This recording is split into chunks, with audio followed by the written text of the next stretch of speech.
I've been reading Bruce Springsteen's biography, Born to Run. Really, really good stuff. If you're a Bruce fan, and I am, I think you might dig it. But there's a section in here that caught my eye. Just a really quick little section, an anecdote that he shared about going to see the Grateful Dead. And I thought it was a really interesting glimpse into Bruce, and I wanted to share it with you guys. In the 1970s, I went to a Grateful Dead show at a community college. I watched the crowd swaying and doing its trance dance thing, and I stood very outside of it.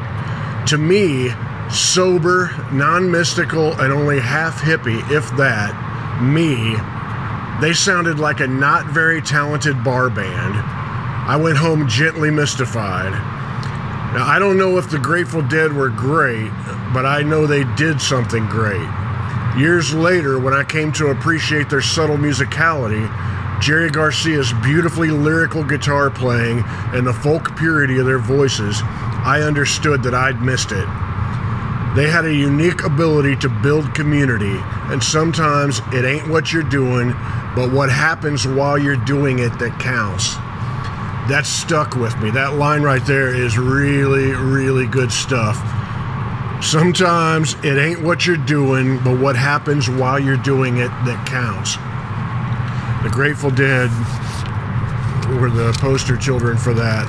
I like this little passage because I think that it shows a good side of Bruce, being able to admit that he just didn't get it. And we've all been to those shows earlier in our life where we were watching and we just didn't really get it, and then years later we became fans of that particular band.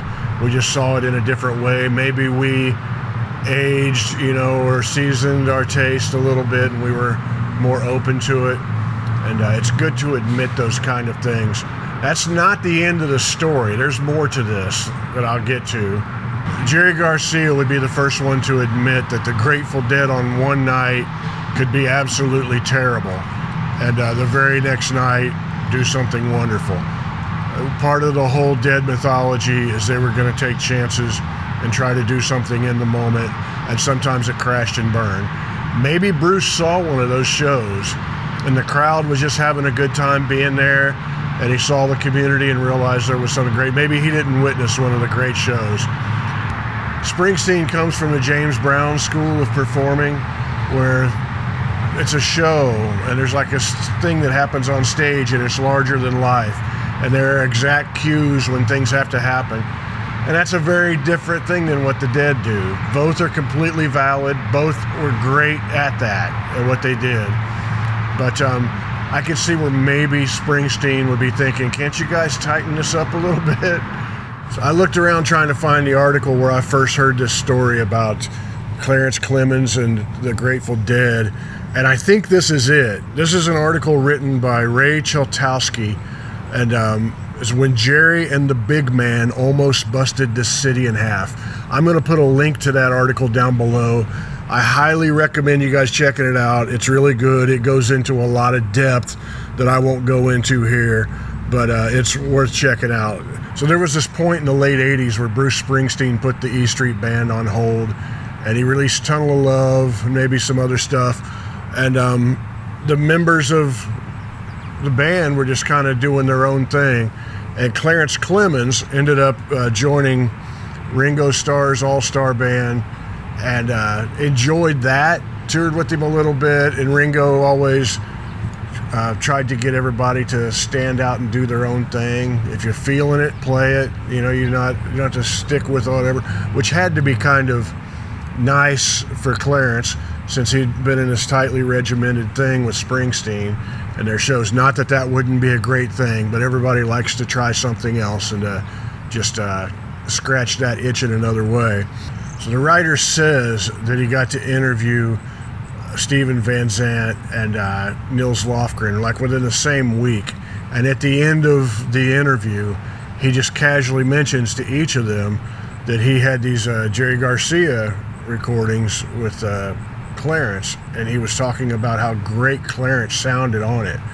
And then he was shocked to find out Nils Lofgren or Steven Van Zandt had no idea what he was talking about. Had no idea that Clarence had played with the Dead.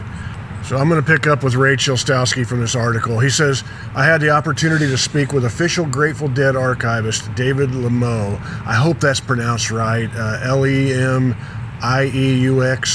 David Lemaux, about this rare moment in rock. Here's what he had to say. It says, I was at the first show where Clarence Clemens joined the band. It was New Year's Eve in 1988 in Oakland. Anybody out there? Were you there? It said New Year's Eve 1988 in Oakland.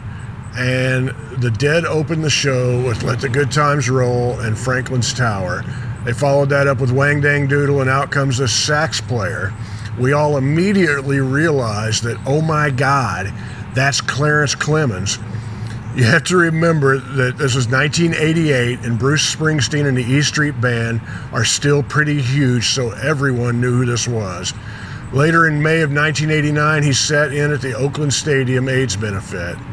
Then came the big news with the September tour of the Jerry Garcia Band through the East Coast, which was really the band's first big tour where he played big venues. Clarence sat in for all the shows on the second half of that tour. I saw him again the first night of the New Year's run going into 1989. He sat in, and the story that I heard was that Jerry and Bob enjoyed playing with him so much that there was loose talk of him joining the band. That is crazy. Clarence Clemens, there was loose talk of him joining the Grateful Dead. It didn't go anywhere, and I'm not sure if the other four guys in the Grateful Dead were into it. I also don't know if Clarence's schedule would permit it. You know, the Dead did have some experience a year later when Bruce Hornsby was kind of an occasional member. He was mostly full-time, but he missed quite a few shows because of his schedule. It later says, Jerry and Bob and Clarence loved hanging out together, but it didn't last long. It was about a year to a year and a half late 1988 through 89. I think that Clarence added something that the Dead really enjoyed having on that stage. It was a big, powerful horn sound and a big presence. He was also a soloist.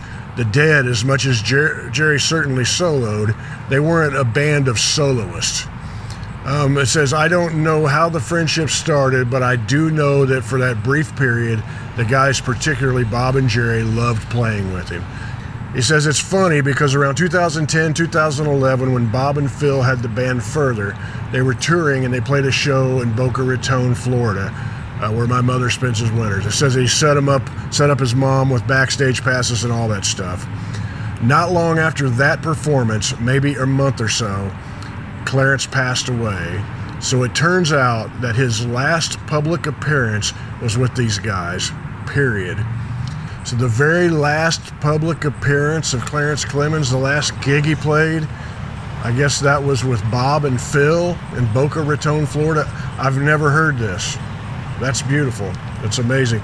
Check out that article. I'll link to it down below. It's really good stuff. So did any of you guys see any of these shows? I love it when people chime in and say that they saw some of the shows I'm talking about. I remember when there's an episode on here where I talked about the Dead, Etta James getting up and playing with them in, Oakland on New Year's Eve. And a few people said they were there, which I think is beautiful. I love that when that happens. So if anybody saw any of these shows with Clarence Clemens and any of the members of the Dead, tell us about it down below. I'd love to hear. And I remember watching MTV. It seems like it was early 80s, but I'm not sure. And Clarence Clemens had his single, Woman's Got the Strength, Woman's Got the Power. And I really dug it. I thought it was cool. And I always thought Clarence Clemens was cool. And I haven't heard that since then. This is probably 40 years ago, 35 years ago. I haven't heard it since. I'm going to dig it up today and give it a listen and see if I still dig it. I'm hoping it doesn't have that 80s production that everything seemed to have in the 80s. We can hope it doesn't. I really love Springsteen's music, like as a writer. And the closer it gets to him, we'll say like Nebraska, where you just hear him and the acoustic guitar or whatever, the closer it is to that, the more I love it. So, of course, I love Nebraska Springsteen. I think it's one of the great albums of all time. And when it gets into more of the bombast with the E Street Band and all of that, I tend to not enjoy it quite as much. I say that, and then something comes on, Born to Run comes on, and I crank it. Since I love Nebraska so much and I want to see Springsteen in that way, that's kind of how I always envision him. And so I forget sometimes about this full-on experience that's Bruce. And I was at my buddy Cameron's house, his apartment in Austin, however many years ago. How you doing, Cameron? Love you. He's like one of the biggest Springsteen fans I've ever met. And he had a live video of Springsteen sometime in the 70s. I think it was before Born to Run. It was probably a bootleg at one time, and I'm guessing it's been released now. I can't remember what it was. But we're just watching him playing live in this little theater. And I'm sitting on the couch, and I'm just like, oh my God. The guy has so much charisma. I mean, so much. You see people with charisma, but it's just bleeding and leaping off the stage everywhere. It's splashing all over the band. As simple as with a smile.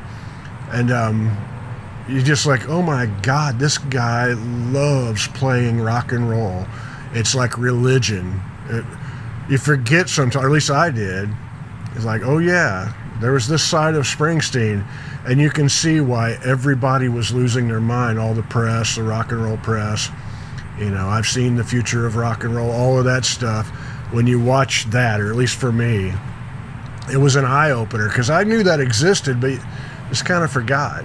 And just like, wow, what a moment in time, and what an amazing magnetic performer. So even though that side of that kind of music, the big bombast and all that stuff, isn't the thing I love most about Springsteen, I absolutely understand how people were completely captivated by it. I'm out here losing my voice from shouting over the traffic on the interstate. I would love to have a time machine where I could go back and just experience the Dead. And on one of the great nights when the music was really happening, coming off the stage, but even more than that, to be in the community of people, of like the original wave of Deadheads and whatever that might be in the audience, and experience that long before the 90s came and it was a bunch of frat boys getting loaded. I'd like to be able to experience that, but hey, I guess we always have the Europe live album. If you made it this far in the video, thank you. Maybe comment Big Man or Clarence down below. And if you enjoyed this, maybe you could consider joining my Patreon. The folks at Patreon and the channel members make all of this possible. They're the backbone of all of this. And I appreciate you being here. I will see you somewhere down the road. No dumping. I'll put a Grateful Dead video up right here. Much love to you.